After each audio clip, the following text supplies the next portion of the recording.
Hello friends, स्वागत है आपका प्रेप शॉर्ट में। और हम लोग इंग्लिश ग्रामर की सीरीज में लगातार ग्रामर और वोकैब सेशन को लेकर आगे बढ़ रहे हैं। जो आप लोगों की ज़रूरतें हैं, जो सिलेबस है, सिलेबस के अकॉर्डिंग चीज़ें की जा रही हैं। आपकी जिम्मेदारी है कि पहले आपको खुद को भी सिलेबस पता होना चाहिए और आप बीच बीच में क्रॉस चेक करते रहिएगा कि जो मास्टर पढ़ा रहे हैं वो आपकी ज़रूरत है भी या नहीं, है ना। ब्लाइंड फेथ मत रखिएगा, फेथ रखिएगा किसी पे हुए, ब्लाइंड फेथ मत रखिएगा। और चीज़ों को चेक करते हुए, क्या करते हुए, चेक करते हुए, माइंड को लॉजिकल रखिए, रीजनेबल रखिए, चेक करते हुए आगे बढ़ना है। और यहाँ से पूरी कोशिश की जा रही है, इस साइड से पूरी कोशिश की जा रही है कि जो आपकी ज़रूरतें हैं एग्ज़ाम को लेकर, वो उस ज़रूरत के हिसाब से, उसी के हिसाब से आपको वो कैब सेशन भी और उसी के हिसाब से ग्रामर सेशन भी दिया जाए। तो और सबसे इम्पॉर्टेंट चीज़ है कि आपको पार्टिसिपेट करना है। क्या करना है? जो लोग केवल देख कर चले जाएंगे, निश्चित रूप से उनको उतना फ़ायदा नहीं होगा।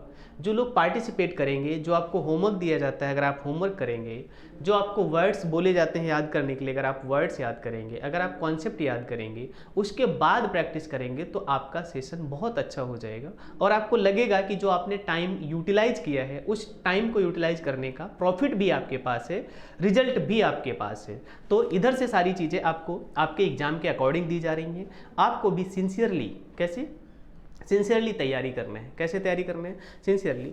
और किसी भी सब्जेक्ट को पढ़ने के लिए, मेनली जब हम इंग्लिश लैंग्वेज की बात करें, लैंग्वेज को पढ़ने के लिए अगर आपने 2 महीने ठीक से दे दिया टाइम और जितना बताया जा रहा है उतना आपने कर लिया, तो अब फ्यूचर में आपको कभी भी, ना प्रैक्टिकल लाइफ में, ना एग्जाम लाइफ में, ना स्टडी लाइफ में, कभी भी आपको प्रॉब्लम नहीं फेस करनी पड़ेगी। This is responsibility from this side and you also have your responsibility and accountability also. तो हमने नाउन प्रोनाउन कर लिया है, वर्ब कर लिया है, उसके पहले आपने टेंस किया हुआ था, सेंटेंस किया हुआ है, ठीक है, स्पेलिंग रूल किए हुए, वर्ड फॉर्मेशन किया हुआ है। इतनी सारी चीज़ें अगर आप स्टेप बाय स्टेप करते हुए आएंगे तो देखेंगे कि आपको बहुत स्मूथली, कभी आपको लगेगा ही नहीं कि आप इतनी मेहनत करनी पड़ रही है। आपका वर्क कंप्लीट होता जाएगा और आपको चीज़ें रेडी होती जाएंगी। तो आज हम वॉइस के बारे में स्टडी करेंगे, वॉइस यानी एक्टिव वॉइस और पैसिव वॉइस के बारे में स्टडी करेंगे। चलिए स्टार्ट करते हैं। लिखते हैं हम, वॉइस जो है, वॉइस को 2 पार्ट में डिवाइड किया गया है। कितने पार्ट में डिवाइड किया गया है? 2 पार्ट में डिवाइड किया गया है। एक तो आपका एक्टिव वॉइस होता है, क्या होता है? एक्टिव वॉइस होता है। और दूसरा पैसिव वॉइस होता है। क्या होता है? पैसिव वॉइस होता है। देखिए, अगर आपको बेस पता है, हमने आपको बताया था, अगर आप कोई सेंटेंस फॉर्म करते हैं, क्या फॉर्म करते हैं? सेंटेंस फॉर्म करते हैं, तो सेंटेंस में सबसे इंपॉर्टेंट होता है आपका वर्ब। क्या होता है? वर्ब। अब हमने यहां पर यह बात क्यों कही कि सेंटेंस में सबसे ज्यादा इंपॉर्टेंट होता है वर्ब? यहां पर भी आपको पता चलेगा, जो एक्टिव वॉइस सेंटेंस होगा, क्या होगा? जो एक्टिव वॉइस सेंटेंस होगा उसकी वर्ब में, और जो पैसिव वॉइस की वर्ब होगी उसकी वर्ब में हमेशा क्या होगा? डिफरेंट होगा। एक्टिव वॉइस का जो सेंटेंस होगा उसकी वर्ब जो होगी वो टेंस के अकॉर्डिंग, किसके अकॉर्डिंग? टेंस के अकॉर्डिंग वो इंडिफिनिट भी हो सकती है, वो कॉन्टिन्यूअस भी हो सकती है, वो परफेक्ट भी हो सकती है और परफेक्ट कॉन्टिन्यूअस हो सकती है। यानी वो फर्स्ट फॉर्म भी हो सकती है, वो सेकंड फॉर्म भी हो सकती है, वो थर्ड फॉर्म भी हो सकती है और वो फोर्थ फॉर्म या फिफ्थ फॉर्म। ये 5 फॉर्म आपको कहाँ मिलेंगी? एक्टिव वॉइस में मिलेंगी। कहाँ मिलेंगी? एक्टिव वॉइस में मिलेंगी। लेकिन जब आप पैसिव वॉइस की बात करेंगे, किसकी बात करेंगे? पैसिव वॉइस की बात करेंगे, तो इसमें जो वर्ब होगी वो केवल और केवल हमेशा थर्ड फॉर्म में होगी। किस फॉर्म में होगी? थर्ड फॉर्म में होगी। तो ये एक इंपॉर्टेंट पॉइंट आपको याद रखना है। आगे जो भी हम वॉइस में काम करेंगे, क्या करेंगे? वॉइस पे जो भी हम रूल्स आपको बताएंगे, जो भी एग्जाम्पल देंगे, तो आपको याद रखना है कि एक्टिव वॉइस में आपकी वर्ब जो है वो फर्स्ट फॉर्म भी हो सकती है, सेकंड फॉर्म भी हो सकती है, थर्ड फॉर्म भी हो सकती है, फोर्थ फॉर्म भी हो सकती है, फिफ्थ फॉर्म भी हो सकती है। लेकिन पैसिव वॉइस में वो आपकी वर्ब जो होगी वो केवल और केवल थर्ड फॉर्म होगी। कौन सी फॉर्म होगी? केवल और केवल थर्ड फॉर्म होगी। अब ये first form, second form, third form, fourth form, fifth form क्या होता है? आप में से जो भी इसमें कंफ्यूज हो रहा है, इसका मतलब उसने पीछे वाला सेशन, वर्ब का सेशन नहीं पढ़ा हुआ है। उसमें बहुत अच्छे तरीके से आपको types of verbs, forms of verbs बताए गए हैं। उसमें हमने आपको बताया था कि first form of the verb क्या होती है, सेकेंड फॉर्म वर्ब क्या होती है, थर्ड फॉर्म क्या होती है, फोर्थ फॉर्म क्या होती है और फिफ्थ फॉर्म क्या होती है। तो अगर आपको अभी तक वर्ब के फॉर्म्स नहीं पता है तो कृपा करके आप पीछे के कुछ सेशंस जिसमें वर्ब के बारे में बताया गया है ठीक से पढ़ लीजिएगा, तभी वॉइस समझ भी आएगी। ऐसे आपको लगेगा कि आपने 1 घंटे टाइम भी खराब किया और आपको चीज़ें समझ भी नहीं आई। तो स्टेप बाय स्टेप पढ़ लीजिएगा। जो पीछे की चीज़ें हैं जब आपको रेडी हो जाएंगी, अगर आपको वर्ब रेडी हो जाएगा, क्योंकि वर्ब के ही बेस पर आपको वॉइस पढ़ना पड़ता है। क्या पढ़ना पड़ता है? अगर आपको वर्ब रेडी है, इसीलिए अनुभव के आधार पर, एक्सपीरियंस के बेस पर जो भी सिलेबस आपको कराया जा रहा है वो स्टेप बाय स्टेप इसलिए कराया जा रहा है कि पहले आपको वर्ब पता होना चाहिए। अगर आपको वर्ब ठीक से पता है तभी आप वॉइस कर पाएंगे ठीक से। क्या कर पाएंगे? और जब वॉइस भी पढ़ लेंगे, वर्ब भी पढ़ लेंगे, तब आपको नरेशन कराया जाएगा। क्या कराया जाएगा? नरेशन कराया जाएगा। ये बात क्लियर होगी? ओके, तो आगे देखिएगा। तो ये बात समझ आ गई। अब जो वॉइस है इसमें एक एक्टिव वॉइस होता है, दूसरा पैसिव वॉइस होता है। क्या डिफरेंस होता है एक्टिव वॉइस और पैसिव वॉइस में? एक्टिव वॉइस में और पैसिव वॉइस में क्या डिफरेंस होता है? देखिएगा ध्यान से। जो एक्टिव वॉइस का सेंटेंस होता है, क्या होता है? जो एक्टिव वॉइस का सेंटेंस होता है उसमें सब्जेक्ट जो है, क्या है? सब्जेक्ट जो है वो खुद एक्टिव होता है। क्या होता है? मतलब कार्य सब्जेक्ट के द्वारा किया जाता है। कार्य सब्जेक्ट के द्वारा किया जाता है। किसके द्वारा किया जाता है? कार्य जो भी है वह सब्जेक्ट के द्वारा, किसके द्वारा? कार्य सब्जेक्ट के द्वारा एक्टिव होकर किया जाता है। कैसे किया जाता है? एक्टिव होकर किया जाता है। क्या किया जाता है? कार्य जो है सब्जेक्ट के द्वारा एक्टिव होकर किया जाता है। एग्जाम्पल के लिए जैसे मैंने लिखा student reads book. Student reads book. यहां पर स्टूडेंट सब्जेक्ट है। क्या है? स्टूडेंट सब्जेक्ट है। और रीड कौन रीड कर रहा है? क्या कर रहा है? तो कार्य जो है स्टूडेंट के द्वारा, यानी सब्जेक्ट क्या है यहाँ पे? स्टूडेंट। क्या है? स्टूडेंट के द्वारा एक्टिवली किया जा रहा है। क्या किया जा रहा है? कार्य किसके द्वारा किया जा रहा है? स्टूडेंट के द्वारा किया जा रहा है। अगर इसी सेंटेंस की पैसिव वॉइस हम बनाएंगे, क्या बनाएंगे? पैसिव वॉइस बनाएंगे। क्या बनाएंगे? पैसिव वॉइस बनाएंगे अगर इसी सेंटेंस की, तो देखिएगा इसकी जो पैसिव वॉइस हो जाएगी, बुक क्या हो जाएगी? Book is red by student. Book is red by student.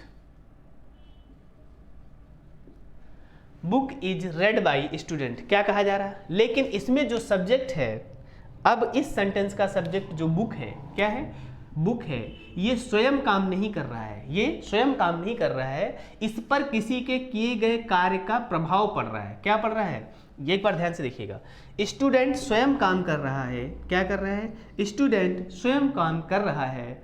और यहाँ पर जो काम है वो बुक स्वयं नहीं कर रही है, स्टूडेंट के द्वारा किए गए कार्य का प्रभाव बुक पे पड़ रहा है। Book is red by student. Book student के द्वारा पढ़ी जा रही है। यहाँ पर स्टूडेंट एक्टिवली काम कर रहा है। यहाँ पर जो सब्जेक्ट है वो स्वयं काम नहीं कर रहा है, इसके ऊपर ऑब्जेक्ट के द्वारा किए गए कार्य का प्रभाव पड़ रहा है। क्या पड़ रहा है? प्रभाव पड़ रहा है। कुछ और एग्जाम्पल देखिएगा तो और आपको ज़्यादा समझ आएगा। एग्जाम्पल के लिए जैसे हमने लिखा ही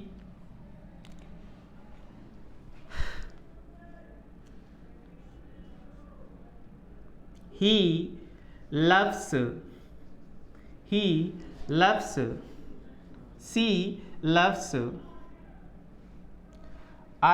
she loves me, she loves me। क्या हो गया? यहाँ पर जो सी है वो एक्टिवली काम कर रही है, किसको लव करने का? मी को लव करने का। तो इसकी जब पैसिव वॉइस बनेगी, क्या बनेगी? आई am loved, I am loved by हर। देखिए ये सेंटेंस सी लव्स मी, यहाँ पर जो सी है वो एक्टिवली काम कर रही है। यहाँ पर लव का काम किसके द्वारा किया जा रहा है? सी के द्वारा किया जा रहा है। She loves me. लेकिन यहाँ पर I am loved by her, I कोई काम नहीं कर रहा है, आई का कोई काम नहीं है, आई के ऊपर फर्क पड़ रहा है लव का, किसका? लव का हर के द्वारा किए गए काम का। बोलो ये बात समझ आ गई? यस और नो? तो एक्टिव सेंटेंस का मतलब क्या होता है, जिसमें सब्जेक्ट स्वयं काम करता है, और पैसिव सेंटेंस का मतलब होता है, पैसिव वॉइस का मतलब होता है जिसमें सब्जेक्ट स्वयं काम ना करके उसमें ऑब्जेक्ट के द्वारा किए गए काम का उसके ऊपर क्या पड़ता है, प्रभाव पड़ता है। यस और नो। सी लव्स हर, वह मुझे प्यार करती है, तो प्यार करने का काम इसमें किसके द्वारा किया जा रहा है, सी के द्वारा। आई एम लव्ड बाई हर, यहाँ पर आई स्वयं कोई काम नहीं कर रहा है, इसके ऊपर प्रभाव पड़ रहा है किसका, हर के द्वारा किए गए काम का। होपफुली अब आपको ये बात समझ आ गई होगी। यस और नो, क्लियर, कोई डाउट? आप चाहो तो ये पॉइंट्स नोट कर सकते हो, इस तरीके से एग्जाम्पल भी समझ कर लिख सकते हो। यस और नो। आगे देखिएगा, इसके आगे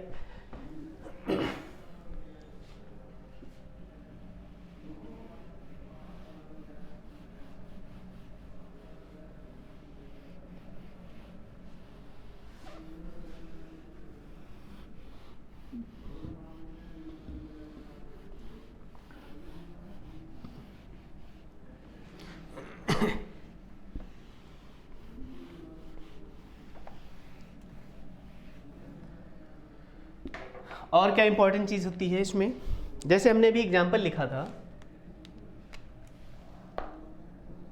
सी लव्स मी, और इसकी जो पैसिव वॉइस बनेगी क्या बनेगी, जो पैसिव वॉइस बन जाएगी, I am loved by her, क्या हो जाएगा, I am loved by her, क्या हो जाएगा, I am loved by her. She loves me, I am loved by her. तो यहाँ पर देखिएगा, ये जो सी है एक्टिव सब्जेक्ट है। कैसा सब्जेक्ट है, एक्टिव सब्जेक्ट है, एक्टिव सब्जेक्ट है, और मी जो है ये एक्टिव ऑब्जेक्ट है। कैसा ऑब्जेक्ट है, एक्टिव ऑब्जेक्ट है, और जो लव है, लव्स है, ये एक्टिव वर्ब है। क्या है, एक्टिव वर्ब है, ठीक है। लेकिन यहां पर देखिएगा ये जो इसमें रूल क्या होता है, जो एक्टिव सब्जेक्ट था, क्या था, जो एक्टिव सब्जेक्ट था, चलो इस सेंटेंस को यहां लिख लेते हैं तो ज्यादा समझ आएगा। आई एम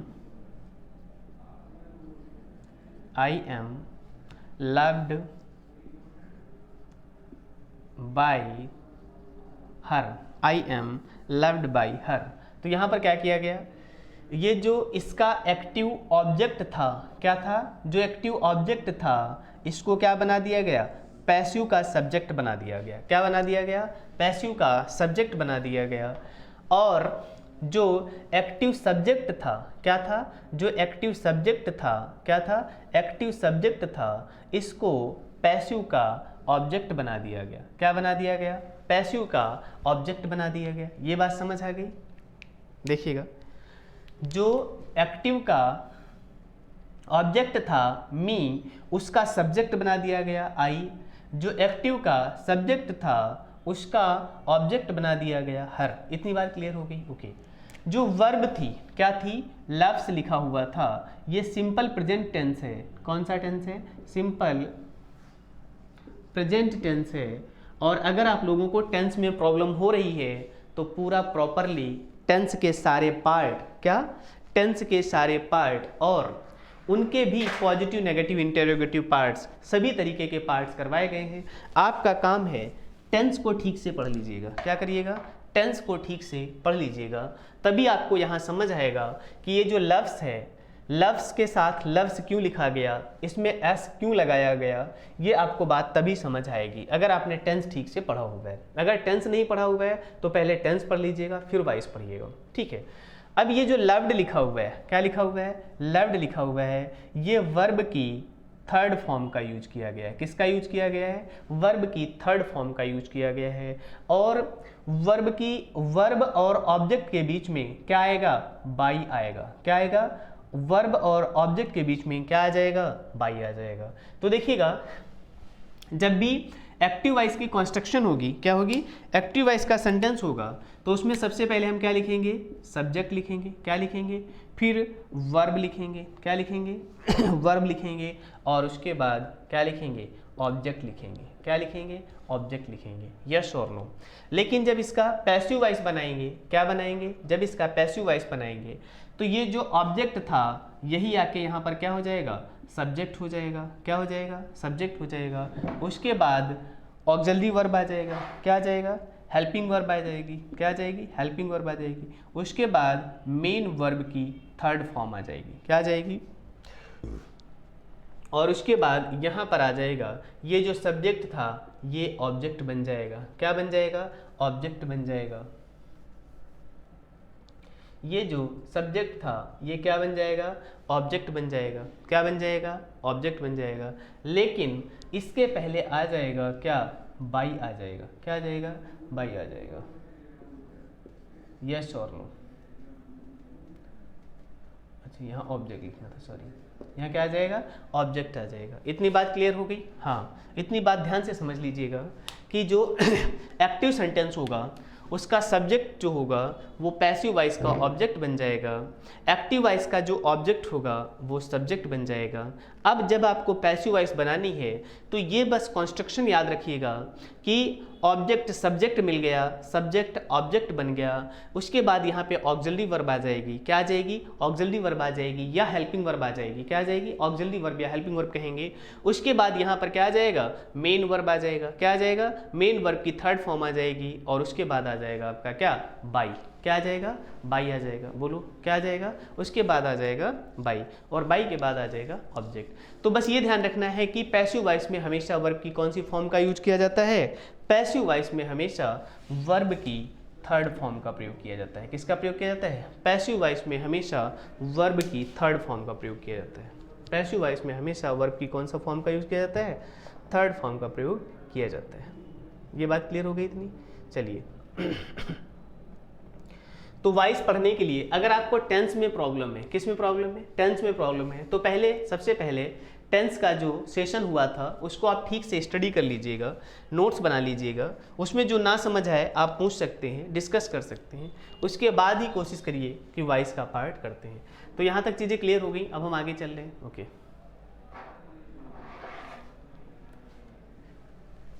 तो एक्टिव वॉइस क्या होता है और पैसिव वॉइस क्या होता है ये बात आपको समझ आ गई। एक्टिव वॉइस में जो सब्जेक्ट होता है वो स्वयं एक्टिवली काम करता है। क्या करता है? स्वयं एक्टिवली काम करता है। जबकि पैसिव वॉइस में क्या होता है?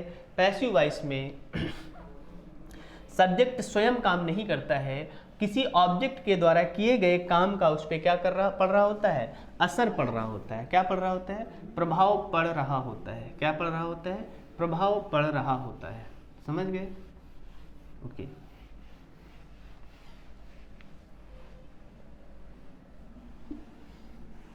तो पैसिव वॉइस की कंस्ट्रक्शन भी हमने आपको बता दी। पैसिव वॉइस की कंस्ट्रक्शन में आपको सब्जेक्ट का ऑब्जेक्ट, ऑब्जेक्ट का सब्जेक्ट और वर्ब की थर्ड फॉर्म का प्रयोग करना है। क्या करना है? वर्ब की थर्ड फॉर्म का प्रयोग करना है। आगे देखिएगा।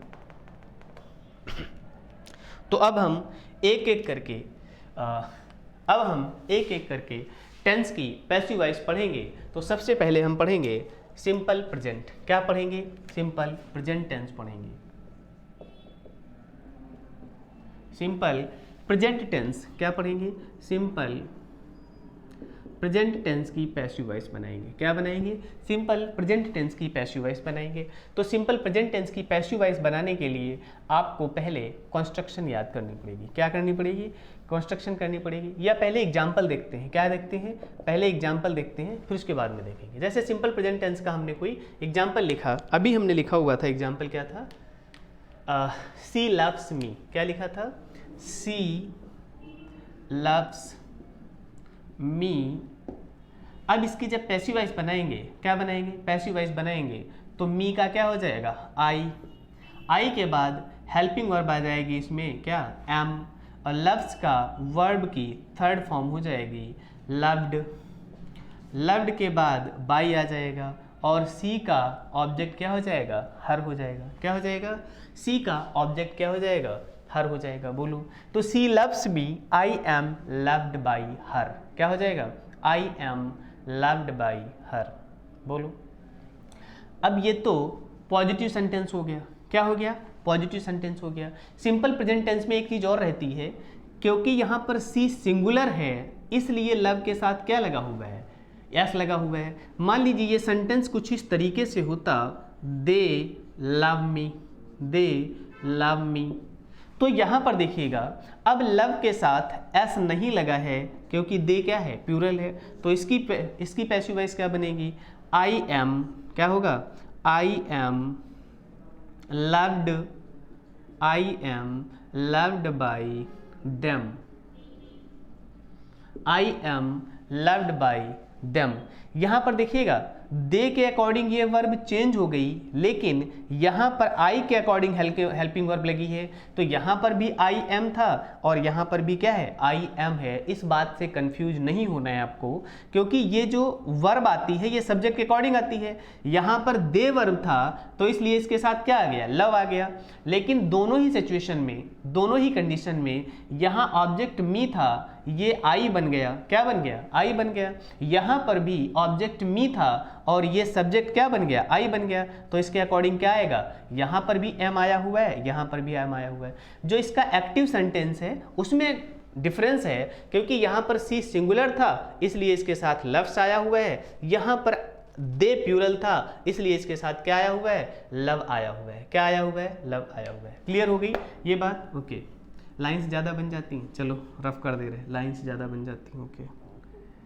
अब देखिएगा, अब समझ आ रहा है, अब कोई डाउट, ओके ठीक है ना, अब समझ आ रहा है, ओके। तो दे love me, I am loved by them, क्या हो जाएगा, I am loved by them. यहाँ पर जो देम लिखा हुआ है ये क्या है, दे का ऑब्जेक्टिव है, क्या है, दे का ऑब्जेक्टिव है। अब हमने आपको प्रोनाउन चैप्टर पढ़ाया हुआ था, क्या पढ़ाया हुआ था, उसमें से आप कौन से सब्जेक्ट का क्या ऑब्जेक्टिव केस होता है, क्या पोसेसिव केस होता है, वो ठीक से लर्न कर लीजिएगा, तो फिर आपको यहाँ पर प्रॉब्लम नहीं होगी। जैसे सी सब्जेक्ट होता है, सी सब्जेक्टिव केस होता है, नॉमिनेटिव केस होता है, तो उसका ऑब्जेक्ट क्या हो जाता है, हर हो जाता है, क्या हो जाता है, ऑब्जेक्ट उसका हर हो जाता है। इसी तरीके से दे सब्जेक्टिव केस है, क्या है, सब्जेक्टिव केस है, तो उसका ऑब्जेक्ट क्या हो जाता है, देम हो जाता है, क्या हो जाता है, ऑब्जेक्टिव केस क्या हो जाता है, देम हो जाता है। तो इसलिए यहाँ पर दे का ऑब्जेक्टिव केस क्या हो जाएगा, देम हो जाएगा। ये बात क्लियर हो गई। तो she loves me, I am loved by her, they love me, I am loved by them, ये बात क्लियर होगी। अगर इसका नेगेटिव सेंटेंस लिखा होता, क्या होता, अगर यही सेंटेंस नेगेटिव हो जाता तो कैसे बनती पैसिव वॉइस, तो भी देखिएगा। तो सेंटेंस देखिएगा, जैसे she does not love me, क्या हो जाएगा, she does not love me, she does not love me, ये नेगेटिव सेंटेंस हो गया, क्या हो गया, नेगेटिव सेंटेंस हो गया। तो इसकी पैसिव वॉइस कैसे बनेगी, इसकी पैसिव वॉइस कैसे बनेगी, तो इसकी भी पैसिव वॉइस देखिए यही रहेगा। जैसे यहाँ पर डज के बाद नॉट आ जाता है, वैसे ही जब इसकी पैसिव वॉइस बनाएंगे तो मी ऑब्जेक्ट है, मी का सब्जेक्ट बनाएंगे तो पहले क्या आ जाएगा, आई आ जाएगा। अब आई के अकॉर्डिंग हेल्पिंग वर्ब क्या आ जाएगी, एम आ जाएगा, क्या आ जाएगा, आई एम। उसके बाद आपको पता ही है वर्ब की, उसके बाद हेल्पिंग वर्ब के बाद क्या लिखना है हमें, नॉट लिखना है, क्या लिखना है, नॉट लिखना है। उसके बाद आपको पता है वर्ब की थर्ड फॉर्म आ जाएगी, क्या आ जाएगी, वर्ब की थर्ड फॉर्म आ जाएगी। तो I am not loved by her, I am not loved by her, क्या हो जाएगा, I am not loved by हर। ये बात क्लियर होगी, okay. I am not loved by her, ठीक है। अब अगर ये सेंटेंस इंटेरोगेटिव होता तो उसकी पैसिव वॉइस कैसे बनती, ध्यान से समझिएगा, कंफ्यूज बिल्कुल मत होइएगा। कंफ्यूजन केवल कहाँ हो रहा है, आप देखिएगा। जैसे हमने यहाँ पर सी के बाद डज नॉट लिखा, क्या लिखा, सी के बाद डज नॉट लिखा, तो पैसिव वॉइस में भी तो ऑब्जेक्ट का सब्जेक्ट बनने के बाद जब हेल्पिंग वर्ब आएगी, क्या आएगी, हेल्पिंग वर्ब आएगी, और उस हेल्पिंग वर्ब के बाद क्या आ जाएगा, नॉट आ जाएगा। उस हेल्पिंग वर्ब के बाद क्या आ जाएगा, नॉट आ जाएगा। इसी तरीके से अगर मान लीजिए ये इंटेरोगेटिव सेंटेंस होता, क्या होता, इंटेरोगेटिव यस और नो टाइप का सेंटेंस होता, डज क्या हो जाता, does she love me,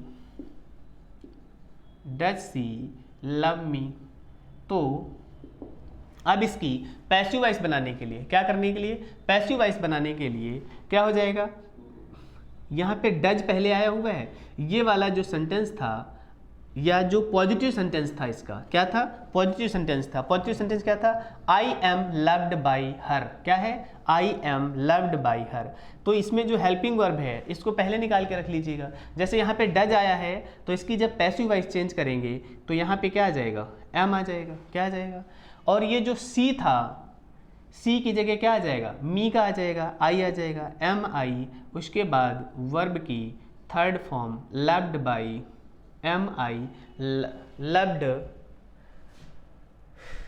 M I loved, am I loved by her, क्या हो जाएगा, am I loved by her. इसका क्या हो जाएगा, am I loved by her. अगर ये इंटेरोगेटिव, क्या, अगर ये इंटेरोगेटिव क्वेश्चन वर्ड वाला होता, कैसा होता, क्वेश्चन वर्ड वाला होता, तो क्या हो जाता, अगर ये इंटेरोगेटिव क्वेश्चन वर्ड वाला होता तो क्या हो जाता। एग्जाम्पल देखिएगा, वाई सी, किसको, इसको देखते हैं, यहां बनाते हैं, why does she love me, why does she love me, क्या हो जाएगा, why does she love me. तो इसकी जब पैसिव वॉइस बनाएंगे, क्या बनाएंगे, तो इसी तरीके से हो जाएगा, वाई, क्या हो जाएगा, वाई, ध्यान से देखिएगा, क्वेश्चन वर्ड लिख लिया, क्वेश्चन वर्ड के बाद क्या है, अब ये हमने आपको parts of, types of sentence बताए थे, क्या बताए थे, टाइप्स ऑफ सेंटेंस बताए थे। तो अगर आपने टाइप्स ऑफ सेंटेंस ठीक से पढ़े हुए हैं और अगर अभी तक नहीं पढ़े हैं तो पीछे जाकर फिर से पढ़ लीजिएगा, एक बार पीछे के सेशंस को देख लीजिएगा, वहां पर आपको टाइप्स ऑफ सेंटेंस बताए गए हैं। तो टाइप्स ऑफ सेंटेंस में हमने बताया था आपको, जब क्वेश्चन वर्ड पहले आ जाता है, क्या आ जाता है, तो उसके बाद आपको क्या चाहिए, हेल्पिंग वर्ब चाहिए। अब हेल्पिंग वर्ब इसमें क्या हो जाएगी, क्योंकि ये सिंपल प्रेजेंट है तो हेल्पिंग वर्ब इसके लिए क्या हो जाएगी, एम इज एम आर होती है, तो वाई एम आई, क्या हो जाएगा, why am I loved by her, क्या हो जाएगा, why am I loved by her. ठीक है, ये बात समझ आ गई। तो देखिएगा, ये पॉजिटिव सेंटेंस था, क्या था, पॉजिटिव सेंटेंस था। ये पॉजिटिव सेंटेंस का ही सिंपल प्रेजेंट में एक एक्स्ट्रा कंडीशन होती है, पॉजिटिव सेंटेंस का ही प्लूरल सेंटेंस था, प्लूरल सब्जेक्ट का बना हुआ था। ये पॉजिटिव सेंटेंस का सिंगुलर सब्जेक्ट था, ये पॉजिटिव सेंटेंस का प्लूरल सब्जेक्ट था। इतनी बात क्लियर होगी। उसके बाद फिर हमने आपको एग्जांपल दिखाया नेगेटिव सेंटेंस का, किसका, नेगेटिव सेंटेंस का। फिर हमने उसके बाद आपको एग्जांपल दिखाया इंटेरोगेटिव का, जो हेल्पिंग वर्ब से स्टार्ट होते हैं। किससे स्टार्ट होते हैं, हेल्पिंग वर्ब से स्टार्ट होते हैं। फिर हमने आपको एग्जांपल दिखाया इंटेरोगेटिव का, जो क्वेश्चन वर्ड से स्टार्ट होते हैं। किससे स्टार्ट होते हैं, क्वेश्चन वर्ड से स्टार्ट होते हैं। बोलो, ये बात क्लियर हो गई। तो अब आपको ये 5 टाइप्स के सेंटेंसेस बताए गए हैं। क्या बताया गया है, ये हमने आपको 5 टाइप्स के सेंटेंस बता दिए। क्या बता दिए, 5 टाइप्स के सेंटेंस बता दिए हैं। इसके बेस पर आपका होमवर्क क्या है, अभी पहले इसका रूल बता देते हैं हम आपको। ये समझ आ गए, ये पॉजिटिव सेंटेंस का, किसका, पॉजिटिव सेंटेंस का सब्जेक्ट सिंगुलर है, इसमें क्या है, सब्जेक्ट सिंगुलर है। ये पॉजिटिव सेंटेंस का, किसका, पॉजिटिव सेंटेंस का सब्जेक्ट प्लूरल है, इसका क्या है, सब्जेक्ट प्लूरल है इसका। तो इस तरीके से ये सेंटेंस बनाए गए हैं, आप देख लीजिएगा। अब आपका होमवर्क है कि इसी तरीके से आप सिंपल प्रेजेंट के, किसके, सिंपल प्रेजेंट के, अच्छा इसकी कॉन्स्ट्रक्शन भी लिख देते हैं। रुको, कॉन्स्ट्रक्शन क्या हो जाएगी, जब सिंपल प्रेजेंट टेंस का क्या बनाएंगे आप, पैसिव वॉइस बनाएंगे। क्या बनाएंगे, पैसिव वॉइस बनाएंगे। तो इसमें पैसिव सब्जेक्ट लिखेंगे। कौन सा सब्जेक्ट लिखेंगे, पैसिव सब्जेक्ट लिखेंगे। अब पैसिव सब्जेक्ट क्या होता है, जो एक्टिव वॉइस का ऑब्जेक्ट होता है, वो हमने स्टार्टिंग में आपको बताया था। जो एक्टिव वॉइस का ऑब्जेक्ट होता है वही पैसिव वॉइस का सब्जेक्ट बन जाता है। उसके बाद पैसिव सब्जेक्ट के बाद उसके बाद लिखेंगे आप इज, एम, आर। अगर सिंगुलर होगा तो इज लिखेंगे, प्लूरल होगा तो आर लिखेंगे, आई के साथ एम लिखेंगे। Passive subject plus is, am, are plus verb की थर्ड फॉर्म, क्या लिखेंगे, वर्ब की third form plus by plus object. क्या लिखेंगे? Plus by plus object. ये सिंपल प्रेजेंट टेंस की, किसकी? सिंपल प्रेजेंट टेंस की पैसिव वॉइस। ये ऑब्जेक्ट क्या है? पैसिव ऑब्जेक्ट होगा। ये ऑब्जेक्ट कौन सा होगा? पैसिव का ऑब्जेक्ट होगा। पैसिव ऑब्जेक्ट होगा। क्या होगा? तो जब भी आपको सिंपल प्रेजेंट टेंस की पैसिव वॉइस बनानी पड़े तो इस तरीके से रूल को क्या करना है? आपको फॉलो करना है। क्या करना है? इस तरीके से रूल को फॉलो करना है। बोलो, ये बात समझ आई? यस और नो? क्लियर? कोई डाउट यहाँ तक? नहीं तो देखिएगा, ठीक है। तो अब आप लोगों का होमवर्क क्या है? अब आप लोगों का होमवर्क है आप लोगों का कि ऐसे ही कम से कम 5 सेंटेंस, कितने? 5 सेंटेंसेस। होमवर्क क्या है आपका? 5 सेंटेंसेस। कितने सेंटेंसेस? 5 सेंटेंसेस की पैसिव वॉइस बनाकर दिखाना है आपको। क्या करना है? पैसिव वॉइस बनाकर दिखाना है। नेक्स्ट सेशन से पहले आप लोगों का ये होमवर्क हो जाना चाहिए, है ना? और आप लोग चेक भी कराएंगे, ठीक है? क्योंकि एग्जाम में आपके पैसिव वॉइस के क्वेश्चंस पूछे जाते हैं, वो हम आपको सेशन में कराएंगे आगे। एक बार पैसिव वॉइस के रूल्स सारे कर लें। अभी हमने सिंपल प्रेजेंट किया हुआ है। क्या किया हुआ है? सिंपल प्रेजेंट किया हुआ है। आगे हम प्रेजेंट कॉन्टिन्यूअस, प्रेजेंट परफेक्ट और प्रेजेंट परफेक्ट कॉन्टिन्यूअस की पैसिव वॉइस नहीं बनती है। वो हम आपको बताएंगे कि मिशेल स्वान करके ग्रामेरियन है, उन्होंने कहा है कि परफेक्ट कॉन्टिन्यूअस की भी पैसिव वॉइस बन सकती है बीइंग लगाकर। क्या लगाकर? वो भी हम आपको बनाकर दिखा देंगे, कंफ्यूज होने की कोई बात नहीं है। फिर उस तरीके से simple past, past continuous, past perfect, इन तीनों की पैसिव वॉइस बनेगी। पास्ट परफेक्ट कॉन्टिन्यूअस की पैसिव वॉइस नहीं बनाएंगे। फिर उसके बाद फ्यूचर इंडेफिनिट और फ्यूचर परफेक्ट, केवल 2 की ही पैसिव वॉइस बनती है, 4 की पैसिव वॉइस नहीं बनती है। 4 की पैसिव वॉइस जनरली नहीं बनती है, मॉडर्न इंग्लिश में नहीं बनती है। जनरली नहीं बनती है, मॉडर्न इंग्लिश में नहीं बनती है। Present perfect continuous, past perfect continuous, future continuous, future perfect continuous, इन 4 की पैसिव वॉइस नहीं बनती है। जबकि कंडीशन है इसमें क्या? मिशेल स्वान ने कहा है कि अगर आप इनकी पैसिव वॉइस बनाना चाहते हैं तो बीइंग लगाकर बना सकते हैं। क्या करके बना सकते हैं? बीइंग लगाकर बना सकते हैं। हम आपको वो भी एग्जाम्पल बनाकर दिखा देंगे, हालांकि पूछे नहीं जाते हैं वो एग्जाम में कभी भी, लेकिन फिर भी इन्फॉर्मेशन के लिए आपको बता देंगे। 4 एग्जाम्पल ले लेंगे, 4 एग्जाम्पल के थ्रू हम उनको समझ लेंगे, ठीक है? तो तब तक के लिए अपना ध्यान रखिएगा। हाँ, होमवर्क ध्यान रखिएगा। जो हमने ये सिंपल प्रेजेंट के पॉजिटिव, नेगेटिव, इंटेरोगेटिव, इंटेरोगेटिव के 2 टाइप और पॉजिटिव के 2 टाइप ये सेंटेंसेस किए हुए हैं, इसी तरीके से आपको होमवर्क दिखाना है। क्या करना है? कम से कम 5 सेंटेंसेस का पॉजिटिव, नेगेटिव और इंटेरोगेटिव बनाना है, ठीक है? तब तक का अपना ध्यान रखिएगा, रिवीजन करिएगा, कनेक्ट रहिएगा। और हाँ, इंपॉर्टेंट काम तो बताइए नहीं आप लोगों को, क्या है? चैनल को सब्सक्राइब कर लीजिएगा, लाइक कर लीजिएगा, कनेक्ट रहिएगा और पार्टिसिपेट कीजिएगा। क्या करिएगा? कनेक्ट रहिएगा, पार्टिसिपेट कीजिएगा। धन्यवाद।